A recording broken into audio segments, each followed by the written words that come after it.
Aloha everybody and welcome to part 5.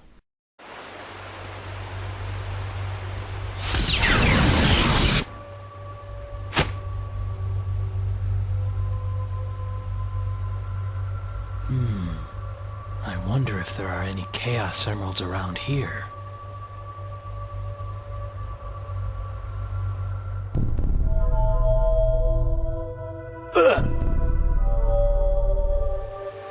What? That's right. I somehow escaped, but was then captured by those humans. But from where? And why? I know this place. It feels like I've been here before. Shadow, this place used to be a human military base, and they still maintain a presence. Destroy all of what remains, and deal a heavy blow against their military might. I need to find the Chaos Emerald that's in this forest. Annihilate the human army.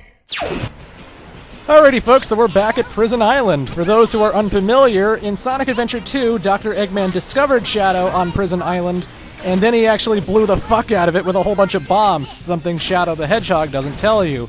You know, for a place that was blown to shit by Eggman, it actually looks pretty intact and pretty alright. I don't know, I guess I'm a bad judge of character, but regardless. So you got gun troops, and you got the aliens, as always. You know which side to attack if you want to be good and wish to be evil. This is the air saucer. This is the alien aircraft that's actually alright to drive around in, honestly. It protects you from acid or poison or lava or whatever the environment you're in. And you can actually double jump with it. When you jump once, you can then do a second hop to get a little bit extra height. I don't think it's too bad to handle, you know. It's great for moving around and shooting enemies. It's probably the only vehicle in the game that I actually mind, you know. Like, when I play this game, I don't go for the Shadow the Hedgehog motorcycles. I don't go for the... I don't know why I called it the Shadow the Hedgehog motorcycle, but I don't go for the motorcycle or the trucks or anything. The air saucer is the only fun one out of any of these vehicles. Which is funny, because it's not really much of a vehicle. It's more just a platform that you stand on in order to not get damaged by acid. Anyway, the dark mission is your typical kill everything in sight. So, you already know how I feel about this mission. If you miss a few gun agents, if you miss one, then you gotta backtrack through the whole entire area again. It's bullshit. Don't feel the need to repeat myself, but I'm going to do it anyway. The one thing you're going to see later as this playthrough goes on is that Shadow the Hedgehog likes to reference little flashes to Sonic Adventure 2 all the fucking time. Like, you know, if you're a newcomer playing Shadow the Hedgehog who's never seen Sonic Adventure 2, doesn't know anything about the character, some of the hints and some of the flashbacks really don't give the full story, which is kind of weird, because this whole game is about Shadow regaining his memory and remembering all the details that led him to be where he is today, you know? And yet, it's not so clear. It's not really that clear at all. The flash we got was some kind of fridge or some kind of platform. That tells us Shadow was arrested by the humans at some point? Why? What? I mean, we obviously, if you're a diehard fan of the series, you know that was a clip from Sonic Adventure 2 where Eggman discovers Shadow. But still. By the way, there's a purple energy orb on that rail to the left of me. That purple energy orb is actually evil energy. And by grabbing it, it maximizes your red meter and gives you an instantaneous Chaos Blast.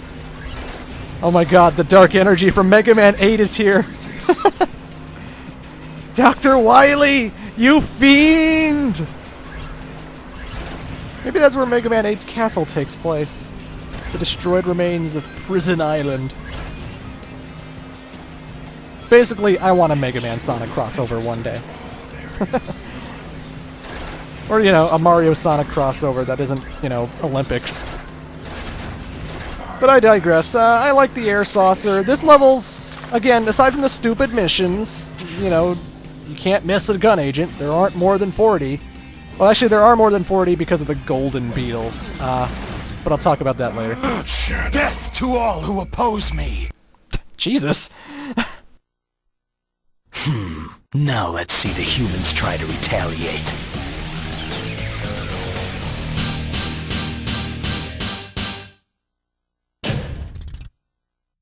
Hey, Shadow. I gotta ask you something. Vector told me that he wants me to find 5 top-secret discs. But what's a top-secret disc? Are you fucking kidding me? Let's find those top-secret discs. Why am I helping out the bee, Jesus? What kind of detective is this guy? He's part of the Chaotix, which is known for being a detective agency, but he doesn't know what the fuck a top-secret disc is? What the hell is this? I'm not really that angry about it, but I mean, come on, Charmy. Fuck you. Fuck Charmy. He's awful. He's a stupid character. Fuck him. Anywho, we have to find 5 top-secret discs with Charmy B. And again, there are only 5, so you can't miss one, obviously. You want to hang on to those air saucers, and you want to jump off of these platforms that are in the acid as much as you can. There are certain platforms that when you jump on them, they basically launch you, and they make you go super high. And Charmy usually points them out, and you want to listen to him because he'll usually go like, hey, I think I feel something nearby. And then you're like, you know that, okay, there's a disc somewhere, so you gotta watch out for it.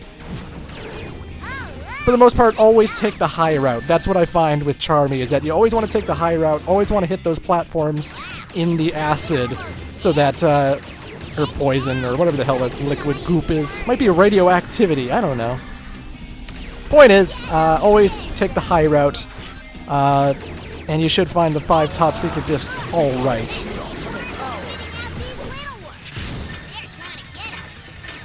The shitty thing about having chaos control in this game is that because of the mission structure, you almost never want to activate it. Like, if I activated chaos control before I got that disc, I would have inevitably missed out on it, and then I have to go backtrack through the entire level all over again. Because the way chaos control works, it just zooms you super fast across the level until the meter runs out. But, like, if your mission is to kill every alien in the area, or to find all the discs, or anything, then you're going to be missing out on all of the spots, and you'll have to backtrack eventually. So, like, how is Chaos Control helpful there? As I mentioned during the Black Bull boss fight, the only good thing about the Chaos powers, getting Chaos Blast, Chaos Control, is that when you're glowing, you have unlimited ammo and you're invincible. Yes, you're invincible too. I don't think I mentioned that. But, so yeah, you're invincible until the meter goes away, and I never usually waste it. Never usually waste it by doing Chaos Blast or Chaos Control. I find it much more better to save all that and just take advantage of the unlimited ammo and the invincibility while it lasts. Plus, if you're in a heavily populated level with the enemy types that will fill your meter, it gets super fun. There's a level called Gun Fortress, and that's the best level to be evil in. Your dark red chaos meter will be so powerful. Anyway, there's the goal ring for the normal mission, but of course I'm not doing the normal mission, but hey, if I was, I'd be done by now. Ha! Oh, shut the fuck up, Charmy, you're...